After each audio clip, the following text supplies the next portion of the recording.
Sandy, are you there? Pick up, would you? Are you still holed up in your room playing games on your computer? You do know that you're a housewife. You have responsibilities. You know, like cooking and cleaning.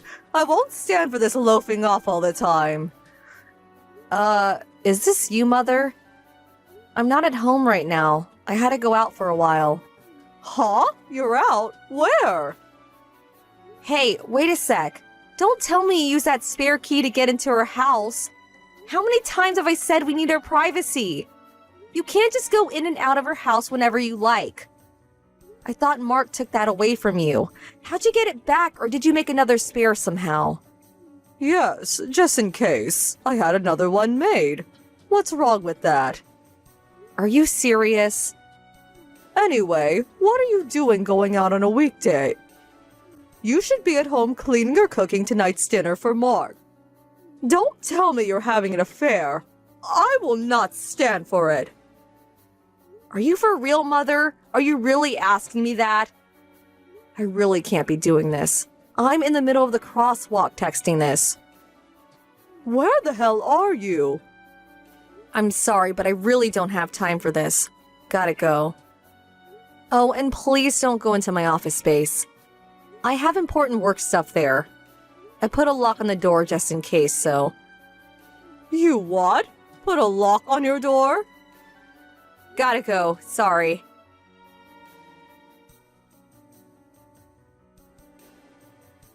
Sandy, are you there? Do you have a minute? Hi, Mother. Nice evening, huh? Can I help you with something? I'm going to get right to the point. I want you to live with me under one roof from this day forward. Seriously? Where did this idea come from all of a sudden? There was no use trying to hide it. The doctor gave you a life expectancy, am I right? Huh? Life expectancy? Like I got a year or two to live? Is that what you're saying? Yes, not in years though.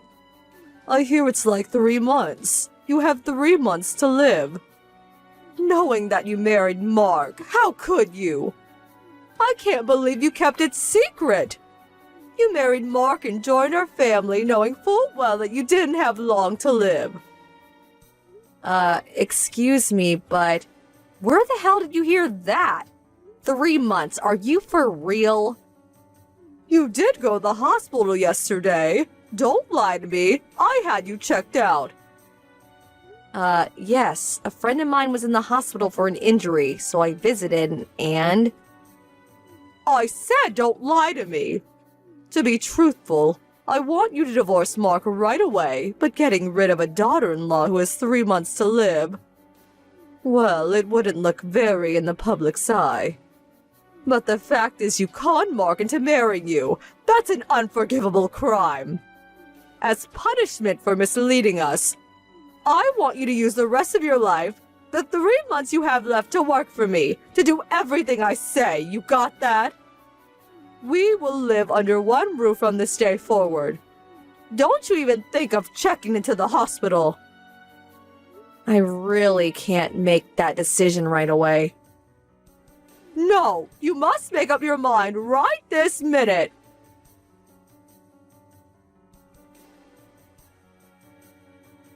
Hey, Mark, you still working? Can I talk to you for a second? Hey, Sandy, what's up? I just got a text message from your mom. Is she off her rocker? She's saying some weird stuff. What did she say this time? Well, this is gonna sound strange, but please bear with me. Apparently, I have a life expectancy of 3 months.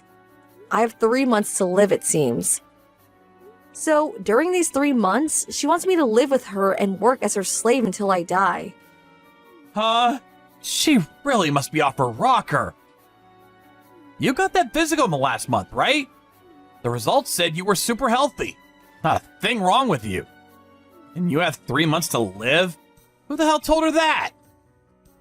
Yeah, weird, huh? Wait a sec. Could it be about that? Yeah, I was thinking the same thing.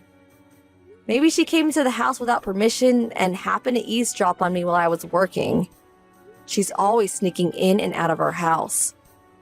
I see. So, what do we do about it? Yeah, well, we got everything prepared and ready to go, so what do you say? Is the mission a go? Roger that.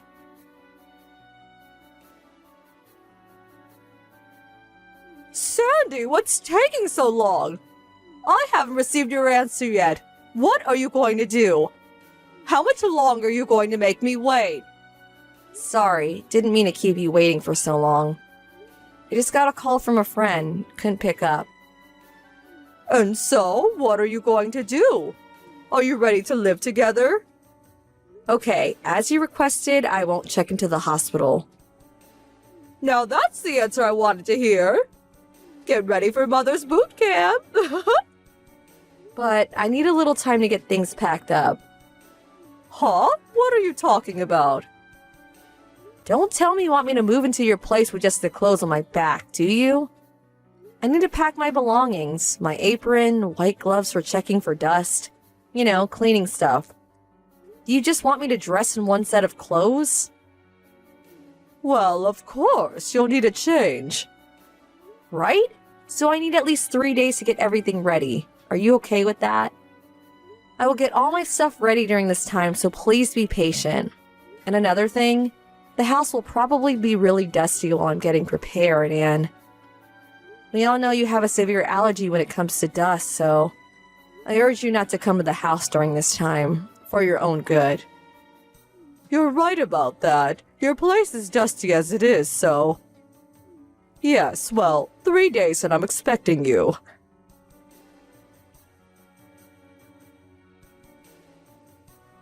Sandy, are you there? It's been 3 days. I take it you're all done packing and ready to come over. It's almost evening. Grab your luggage and get over here right away. I need you to prepare dinner. I also have a list of chores I want you to do starting tomorrow morning. This place will look like new in 3 months' time. Lots of trash lying around, too. The bathroom and toilet need cleaning, too. Oh, yeah, and fridge is packed with expired food. I need you to clean that all out and refill it. Like I said, dinner tonight. It's almost 5 p.m. Just get over here, would you? There's 3 days of dishes piled up in the kitchen sink, so you don't have much time before dinner time.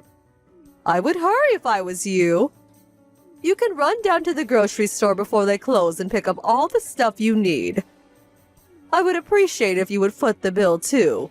I mean, you're not going to need the money in a few months anyway. I really want to eat some steak tonight, the best they have. A bottle of red wine to go with that steak would be fantastic. I'll leave it up to you to pick out a bottle. Not the cheap chili wine, but a nice bottle of French Bordeaux. Oh, hello, Mother. As for Mark and I, we just arrived at our new home about an hour ago. Huh? What are you talking about? Yeah, just got in. Of course, all our luggage is still on the way, of course. I'm really busy with work now, so we just brought the bare essentials. Right now, I'm hammering away at my computer. Gotta get this project done over the weekend. As for tonight's dinner, we're thinking of ordering out some Vietnamese food. There was a nice one down the street. Actually, red wine goes good with ethnic foods. Huh? What the hell are you blabbering about? I don't see any sign of your luggage arriving.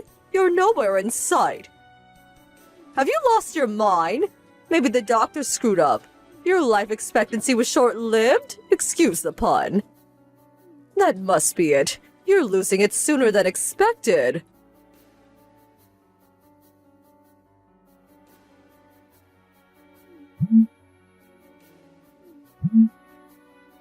Sandy, answer me! Mother, what's the matter? Where in God's sake are you? I was getting impatient and went over to the house to bring you to my place myself. The next-door neighbor came out and said you and Mark had already moved out. Like I said earlier, we arrived at our new place at a little after 2 p.m. What are you talking about? We made a deal. You said you wouldn't check into the hospital and that you would give yourself up to me until your time is up. Hold on a second. I never said I would give myself up to you, as you so eloquently put it. Yeah, I said I wouldn't check into the hospital, but I never said I would be your slave. And about us moving, well, we had this plan way back. Besides, I'm perfectly healthy. I just got a medical checkup last month and I passed with flying colors. No need for me to check into a hospital. Huh? What's going on here? What are you saying? What about the life expectancy? The fact that you have 3 months to live? Mother, you enter our home without permission and eavesdrop on our conversation, am I right? That's probably when you heard about the 3-month life expectancy fantasy. Fantasy? No, I heard it loud and clear. That you only had 3 months to live. Clear as day. I heard it. It was some conversation that you were having online. The voice was through speaker, as I recall. What you heard was dialogue from a script. A script? What are you talking about? This involves my work, so I really can't talk in detail about it, but you do know that Mark is a scriptwriter, and also that he rents out a small office downtown.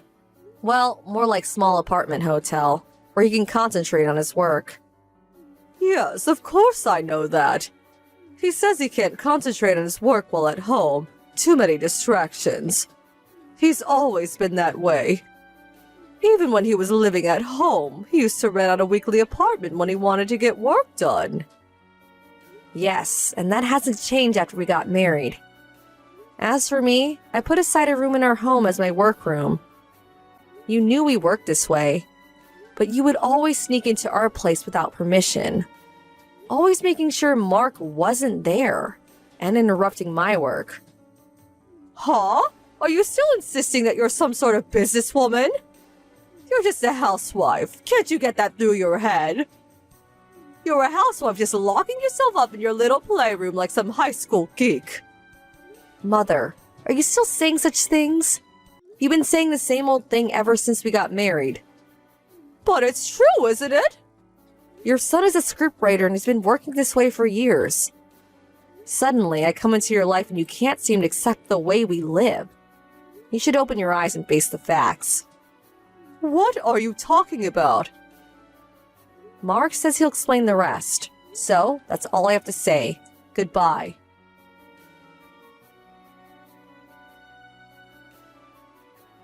Mom, are you there? So, you heard what Sandy had to say, right? Mark, where are you? Your neighbor said you moved out. What's going on? I learned that Sandy only had 3 months to live, but now I find out she's actually healthy as an ox. What's going on? But I was sure I heard Sandy speaking with somebody in her room, and I definitely heard that she had 3 months left to live. Like Sandy said earlier, that was a dialogue from a script. I wrote it. Huh? What are you talking about? The script I'm currently writing involves a woman who only has 3 months left to live. It's a tragic love story. Well, I wrote the script and dialogue, and then the voice actors take over and read the script. And then we edit and synchronize that on the PC. Sandy handles all of the editing work. Oh, okay. Not sure how all that works, to be honest. Well, simply put, Sandy is our script editor. She edits the actual voice recordings and synchronizes that to the images. You probably heard the edited dialogue that Sandy was working on. The part where the doctor tells the main character that she only has 3 months to live. The timing of your eavesdropping was spot on. You probably thought someone was talking to Sandy and telling her the bad news. I can't believe this. So that was all an act. They were actors' voices. Yep. So, Mom, we have to live our own lives. We can't have you disrupting our daily lives. So, I'm sorry to say this, but we no longer want any contact with you. Huh? No contact? What do you mean? You're cutting me off? I'm your mother, for God's sake. Well, actually, I always wanted to say something. You've always been super nosy about everything I did. That's why I had to work outside the home. Even in school, I always did my homework at the library or at the park. You do remember that, right? Well, you said you couldn't concentrate at home. You need to work where it was quiet. Right. It was because of you. You would always interrupt and nag on me all day. That's why I couldn't concentrate. Huh? Me? You couldn't concentrate because of me? Yes. You would always come into my room and complain about this or that. It drove me batshit. And when I was writing my scripts, I needed to concentrate completely on my work. With you nagging me constantly, it was impossible. Well, because I couldn't concentrate, it eventually affected my work. So what I did was rent out a small apartment hotel and use it as my office. A place where I would have zero interruptions. Nobody breathing down my neck. I eventually got used to this style of working and continue this way even after getting married to Sandy. Sandy is a film editor by trade. I met her on a project we worked on together. She never had a problem with her folks interrupting her work, so she continued her style of working after we married, but as it turned out, Sandy started getting hounded. But I thought she was just a housewife, not a film person. Actually, I told you all about her and her current job, but I guess you didn't bother to hear any of it. I thought she quit after you guys got married. I told you 100 times that we would continue working together as a team after we got married. This is a clear-cut case of abuse. Huh? I was only trying to. I am at the end of my rope. Mom, you harping on about this or that has really affected our work. We had to do something drastic to put an end to it. We just could not go on like this any longer. So please, we want you out of our lives. Mark, you can't be serious. I'm your mother. What am I gonna do? Will I survive without you? You do realize that your father and I divorced years ago. I'm all alone. Are you going to abandon me to live in that big old house all alone? Well, if you're willing to enter a senior citizen's home, I could help you with the process, if you want. Senior citizens. You could also think about returning to your folks' place back in Montana. That might be the best. Nice and quiet there. You could still work. You have some options. If you don't appreciate mine, well, work it out yourself. We really don't have the time and energy for this. I'm really sorry. That's all easy for you to say. I haven't worked in years, and besides, what would I even do? If you want to contact me, please go through Uncle Jim or Aunt Nellie, back in Montana. Don't cry and contact us directly.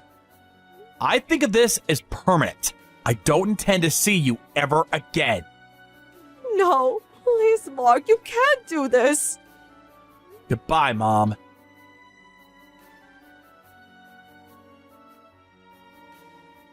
At first, we intended to just move far away, but I think something snapped inside Mark when he heard that his mother truly believed that he had only 3 months left to live. His mother actually seemed to revel in it, and that she was going to use me as a slave for the 3 months I had left of my life. Such a callous attitude. That was probably it. We had leased our current house some time back, and we're just looking for the right opportunity to put our plans into motion. And his mom gave us that. It was the right decision to move far from her, and to keep her address a secret. As for my mother-in-law, she was in shock for a couple of weeks, but I heard that Mark's uncle convinced her to return to her parents' home in Montana. But it seems she started nagging her other relatives, mainly her nephew's new bride. Which again got her kicked out of the family. Last I heard, she's still living in Montana, but in another town far from her parents' place. Apparently, it's a tiny beat-up apartment.